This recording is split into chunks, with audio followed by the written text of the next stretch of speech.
انہوں نے حضور کی ازواج مطہرات سے معلوم کیا، اے عبداللہ مجھے یہ خبر نہیں دی گئی ہے، یعنی یہ بات جو ہے صحیح ہے کہ نہیں، کہ انداز میں وہ الفاظ کہے کہ جو حضور سے بالکل متوقع نہیں۔ زوجہ سے کسی نے پوچھا تھا تم ہمیشہ میلی کچیلی رہتی ہو، چاہے مفسر ہو محدث ہو نیک نہیں ہو۔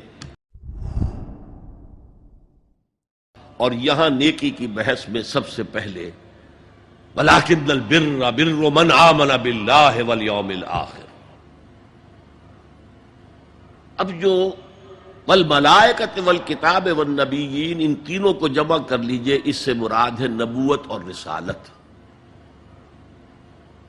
ملائکہ وحی کا ذریعہ ہیں جو انبیاء تک لے کر آتے رہے، اس وحی کا جو ریکارڈ مرتب ہوا وہ کتابیں ہیں، اور جن پر وہ وحی آئی وہ نبی ہیں۔ ان تینوں کو جمع کر لیجئے، رسالت، ایمان باللہ، ایمان بالآخرہ اور ایمان بالرسالت۔ اب اس کا تعلق کیا ہے نیکی کے ساتھ؟ یہ ذرا گہری بات ہے۔ دیکھیے نیکی کا جذبہ بھی، جو انسان کے پیشنز ہوتے ہیں وہ اندھے بہرے ہوتے ہیں، پیشنز، جذبات۔ نیکی بھی ایک جذبہ ہے، کبھی یہ جذبہ حد اعتدال سے تجاوز کر کے بدی بنا دیتا ہے، جیسے رہبانیت، ترک دنیا، شادی نہیں کروں گا، گھر گھرستی کا بکھیڑا مول نہیں لوں گا، بس اللہ سے لو لگاؤں گا۔ ظاہر بات ہے جس نے بھی فیصلہ کیا نیکی کے جذبے کے تحت کیا نا، لیکن اس کا جو نتیجہ نکلا اکثر و بیشتر پھر حرام کاری ہوئی۔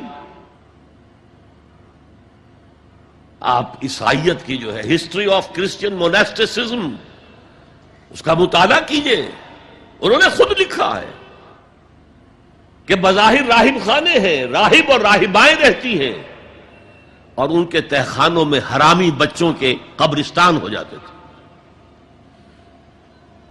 یہ نیکی کے جذبے نے بدی کو جنم دیا ہے۔ حضور کے ساتھ ایسا ہوا، 3 اشخاص آئے، انہوں نے حضور کی ازواج مطہرات سے معلوم کیا آپ رات کو کتنا وقت نماز میں لگاتے ہیں، آپ مہینے میں کتنے نفلی روزے رکھتے ہیں۔ اب جو کچھ انہیں بتایا گیا، حضور کی زندگی کھلی کتاب تھی، بتا دیا گیا اتنا عرصہ جو ہے آپ رات کو تہجد پڑھتے ہیں، بتا دیا گیا مہینے میں اتنے روزے رکھتے ہیں۔ انہوں نے اسے کم سمجھا، فتقالوہا، قلیل سمجھا کہ یہ تو زیادہ نہیں ہے، ہمارا تو خیال تھا کہ آپ ساری رات ہی کھڑے رہتے ہوں گے۔ لیکن اپنے دل کو مطمئن کرنے کے لیے کہ حضور کی کہیں توہین بھی نہ ہو جائے، کہا جی انہیں تو ضرورت نہیں ہے، وہ تو معصوم ہی ہے، ان کی خطائیں اول تو ہوتی نہیں، اگر کوئی ہے بھی تو اللہ نے کہہ دیا قد غفر اللہ لک ذنبک ما تقدم منہا وما تاخر، اللہ نے تو معاف کر دیا اگلے پچھلے سارے گناہ، میرے لیے یہ کافی نہیں ہے۔ ایک نے کہا میں پوری رات عبادت کروں گا، اپنی کمر بستر سے نہیں لگاؤں گا۔ دوسرے نے کہا کہ میں ہمیشہ ہر روز روزہ رکھوں گا، کبھی افطار نہیں کروں گا۔ تیسرے نے کہا میں کوئی شادی بیاہ نہیں کروں گا، یہ کھکیڑ میں نہیں پڑوں گا میں۔ حضور کو خبر ہو گئی، آپ نے طلب فرمایا، اور غصے کے انداز میں وہ الفاظ کہے کہ جو حضور سے بالکل متوقع نہیں ہے۔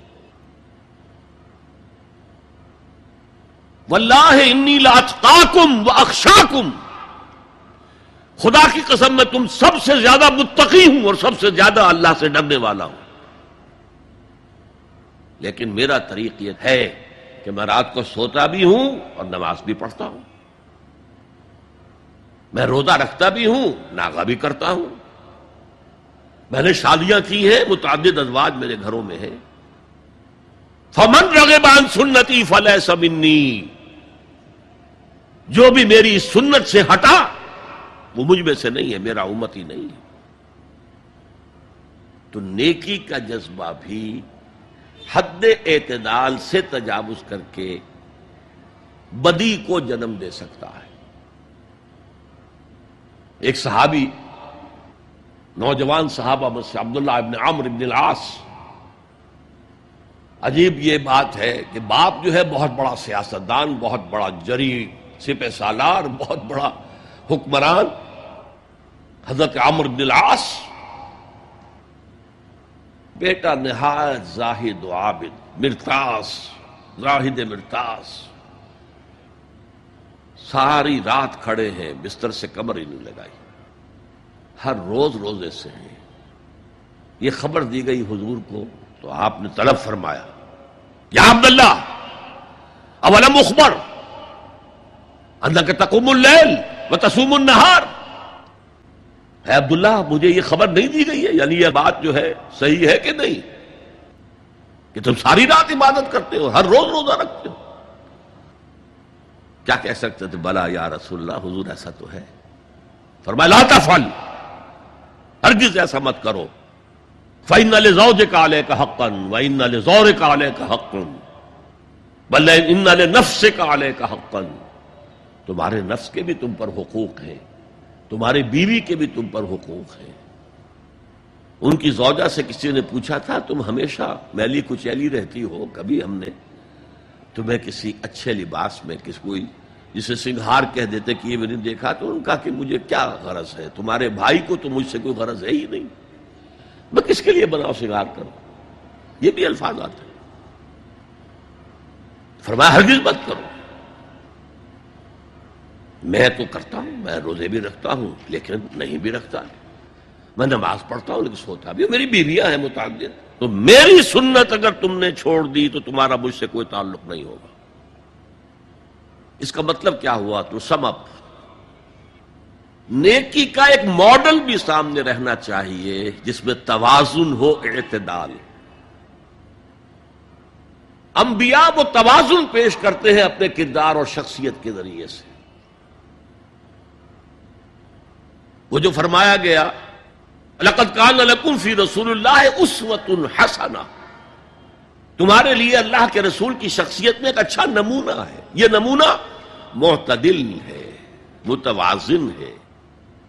حضرت عائشہ فرماتی ہیں حضور ہمارے مابین تشریف فرما ہوتے تھے، پیار اور محبت کی باتیں بھی ہوتی تھیں۔ حضور ہمارے ہاں کے جو ذرا زیادہ دیندار، جنہیں زیادہ مسالہ لگ جاتا ہے، وہ کرخت مزاج کے گھروں میں بھی معلوم ہوا داخل کیا ہوا قیامت آ گئی ہے، تو اس طرح کا نہیں تھا معاملہ، اپنی بیویوں کی دل جوئی، ان سے محبت اور پیار کی باتیں۔ لیکن حضرت عائشہ فرماتی ہیں کہ ہمارے درمیان بیٹھے ہوتے تھے اور پیار و محبت کی گفتگو ہو رہی ہوتی تھی، اذان کی آواز آتے ہی ایسے ہی اٹھ کر چل دیتے تھے جیسے ہمیں جانتے بھی نہیں کہ ہم کون ہیں۔ یہ توازن پیدا کرو، ترک دنیا نہیں، دنیا میں رہو اور پھر وہ کردار پیش کرو جو محمد نے پیش کیا صلی اللہ علیہ وسلم اور آپ کے صحابہ نے پیش کیا۔ دنیا میں رہتے ہوئے ترک دنیا، ترک دنیا اس معنی میں دنیا مقصود نہ بن جائے، مطلوب نہ بن جائے۔ لا مقصود الا اللہ، لا مطلوب الا اللہ، لا محبوب الا اللہ۔ تو یہ ہے اس نیکی کی بحث میں ایمان بالرسالت کا معاملہ۔ اب آگے چلتے ہیں۔ وَآتَى الْمَالَ عَلَىٰ حُبِّهِ، اور دیتا ہے وہ اپنا مال، یا دیا اس نے اپنا مال اس مال کی محبت کے باوجود، علی الرغم۔ جن حضرات نے ترجمہ کیا ہے کہ اللہ کی محبت کی وجہ سے ہی، اللہ کی محبت میں وہ مال دیتے ہیں، یہ غلط ہے۔ جو بحث ہو چکی ہے، موٹیویشن تو ان کی درست ہو گئی، ایمان باللہ، ایمان بالآخرہ سے، اب آگے اس کے تکرار کی ضرورت نہیں ہے۔ اور عربی میں کسی کی محبت میں کوئی شے آئے تو فی یا لام آئے گا،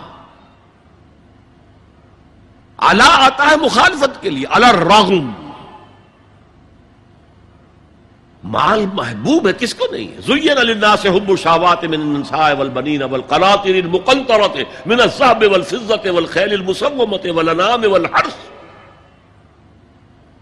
انسان کی سرشت کو اللہ سے زیادہ جاننے والا کون ہے؟ وہ فرما رہا ہے، سورہ آل عمران کی آیت ہے، مزین کر دی گئی ہے انسانوں کے لیے محبت بیویوں کی، بیٹوں کی، اور ڈھیروں مال کی، سونے کی اور چاندی کی، اور گھوڑے وہ کہ جو پیڈگری والے ہوں اور جو بہت اعلیٰ نسل کے ہوں، خیل المسومہ، نشان زدہ گھوڑے، اور مال ہو، بھیڑیں بکریوں کو گلے کے گلے ہوں، اور گائے اور بیل ہوں، اور یہ ساری چیزیں محبوب ہیں۔ اس محبت کے خلاف عمل کرتے ہوئے مال خرچ کرنا تبھی تو مجاہدہ ہے۔ تو جیسے اردو میں ہم علی الرغم کہتے ہیں، علی الرغم، باوجود اس کی محبت کے وہ خرچ کرتے ہیں۔ اب یہاں جو اصل نوٹ کرنے کا نقطہ ہے وہ کیا ہے؟ دیکھیے، اسلام کا جو نظام ہے دنیاوی، اس میں ایمان کے بعد پہلی شے نماز ہے۔ وہ جو کہا گیا ہے کہ قیامت کے دن سب سے پہلا محاسبہ نماز کا ہوگا، اور جب ہماری مسجدوں کے اندر لکھے ہوتے تھے فارسی کے اشعار، روز محشر کے جاں گداز بود، اولی پرسش نماز بود، اسی طریقے سے نماز کا معاملہ جو ہے وہ پہلے کیوں نہیں آیا؟ نماز کا بعد میں آ رہا ہے۔ آت المال علی حبہ ذوی القربى والیتامى والمساکین وابن السبیل والسائلین وفی الرقاب، کتنا دور لے گئے، واقام الصلاۃ وآتى الزکاۃ۔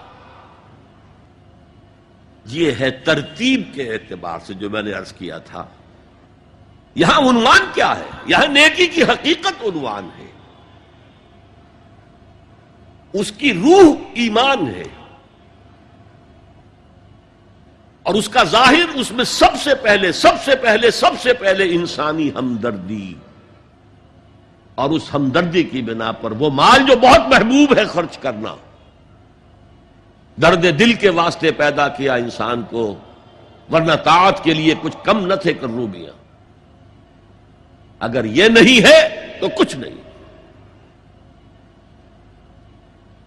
حضور نے فرمایا من یحب الرفق فقد حرم الخیر کلہ، جو شخص دل کی نرمی سے محروم ہو گیا وہ کل کے کل خیر سے محروم ہو گیا۔ کسی کو دکھ میں دیکھو اور اس پوزیشن میں ہو کہ تم اس کا کوئی مداوع کر سکو اور نہ کرو، پھر تم چاہے مفسر ہو، محدث ہو، نیک نہیں ہو۔ تم عابد ہو سکتے ہو، زاہد ہو سکتے ہو، تم مفسر ہو سکتے ہو، محدث، نیک نہیں ہو سکتے۔ من یحب الرفق، رفق کہتے ہیں نرمی، رفیق ہمارا ساتھی، دم ساز۔ ظاہر بات ہے آپ کو دکھ ہوگا، آپ کے رفیق جو ہے اس کے اپنے دل میں محسوس کرے گا آپ کے درد کو۔ ہم درد کسے کہتے ہیں؟ ہم درد، جن کا درد مشترک ہے۔ ہم عصر، ایک زمانے کے لوگ، ہم جماعت، ایک جماعت میں پڑھنے والے، ہم درد۔ خنجر چلے کسی پہ تڑپتے ہیں ہم امیر، سارے جہاں کا درد ہماری جگر میں ہے۔ اگر یہ رفق نہیں ہے، اگر یہ ہمدردی نہیں ہے، اگر کسی کو دکھ میں دیکھ کر آپ تڑپ نہیں اٹھتے، اگر اس کی مدد کرنے پر قادر ہو اور نہیں کرتے تو کل خیر سے محروم ہے۔ پڑھے جاؤ نمازیں اور تہجدیں، کچھ حاصل نہیں ہوگا۔ اس پر جو آخری آیت قرآن کی ہے، لن تنالوا البر حتى تنفقوا مما تحبون، اس سے زیادہ کیٹیگوریکل سٹیٹمنٹ اور کیا چاہیے؟ لن کے ساتھ جو نفی ہوتی ہے فعل مضارع میں، انتہائی مؤکد، ہرگز نہیں پہنچ سکتے نیکی کے مقام کو جب تک کہ خرچ نہ کرو ان میں سے جو چیزیں تمہیں پسند ہیں۔ قمیض پھٹ گئی ہے، بوسیدہ دے دو کسی کو، یہ نہیں ہے خیرات و صدقات، بلکہ جو تمہیں محبوب ہو۔ لن تنالوا البر، بر کے مقام تک نہیں پہنچ سکتے۔ پھر میں کہہ رہا ہوں، عابد ہو سکتے ہو، زاہد ہو سکتے ہو، علم کا معاملہ ہے، محدث ہو سکتے ہو، مفسر ہو سکتے ہو، فقیہ ہو سکتے ہو، مفتی ہو سکتے ہو، سب کچھ ہو سکتے ہو، قرآن مجید کی روح سے نیک نہیں کہلا سکتے۔ وآت المال علی حبہ، اب اس میں جو ترتیب میں نے کہا تھا، الاقرب فالاقرب، الاقرب فالاقرب، سب سے پہلے ذوی القربیٰ، اور اس میں اکثر و بیشتر ہم سے کوتاہی ہوتی ہے۔ دور دراز کے لوگوں کے ساتھ نیکی ہو رہی ہے، سگے بھائی کی بیوہ اور یتیم بچے جو ہیں وہ محروم ہیں، انہوں نے اس وقت یہ کر دیا تھا، یہ کر دیا تھا۔ ظاہر بات ہے کہ رشتہ داروں سے تو شکایتیں ہوتی ہیں، یہ تو ہمیشہ ہمارے مخالف رہے ہیں جی، ان کی ہم کیسے مدد کریں؟ اگر تو اللہ کے لیے دینا ہے تو پہلا حق ان کا۔ من احب للہ وابغض للہ واعطى للہ ومنع للہ، اللہ کے لیے دیا ہے اگر تو اپنے اس نفس کے جو انتقام کا جذبہ ہے اس کو کچلو، اور جس کا سب سے پہلا حق ہے اس کو پہنچاؤ۔ حق بحقدار رسید، ذوی القربى والیتامى، جو بے سہارا رہ گئے، باپ کا سایہ نہ رہا، والمساکین، مساکین کسے کہتے ہیں؟ مسکنت کہتے ہیں کم ہمتی۔